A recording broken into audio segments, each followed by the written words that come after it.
мегузарем ба тафсилоти гузоришҳои барнома. Ба милитсияи ноҳияи Ҷабор Расулов муяссар шуд, ки бо гирифтани ахбороти оперативӣ ҳолати ғайриқонунӣ ва ғайриоддии парвариши растании нашадори кӯкнорро ошкор намояд.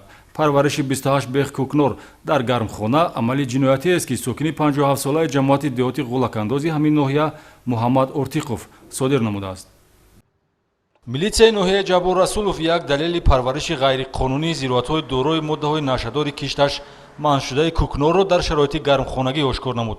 ин усули ғайриоддии ҷиноятӣ кашфиёти Шарван Ортиқов Муҳаммад Мирзо Аҳмадович соли таваллудаш 1962 истиқоматкунандаи ҷамоати деҳоти ғулакандоз аст. ном бурда дар замини назди ҳавлигиаш чунин шароити кишоварзиро ба вуҷуд овардааст, ки зимни аз назаргузаронӣ тасдиқи худро ёфт. мо хуб медонем, ки ҳифзи саломатии ҷомеа яке аз самтҳои фаъолияти мақомоти корҳои дохилӣ ба ҳисоб меравад. дар ин самт фаъолияти шуъбаи вазорати корҳои дохилии ҷумҳурии Тоҷикистон дар ноҳияи Ҷабор Расулов ҷоноб карда шудааст. нозирони минтақаи милитсияи шуъбаи вазорати корҳои дохилӣ дар ноҳияи Ҷабор Расулов имкон ёфтанд 28 бех растании кӯкнор бо роҳи агротехникӣ кор карда шударо дар майдончаи полезии манзили зисти истиқоматии сокини ҷамоати деҳоти ғулакандоз Шарван Ортиқов Муҳаммад решакан намоянд.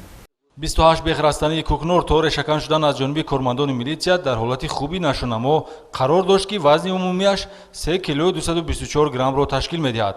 гумонбаршуда растаниҳои нашадорро бо истифода аз пору ва нуриҳои минералӣ коркарди агротехникӣ гузаронидааст. тибқи фарзияи оперативӣ Муҳаммад Ортиқов мақсад дошт дар оянда ҳосили ба дастомадаро ҳам худ истифода барад ва ҳам ба муомилот барорад.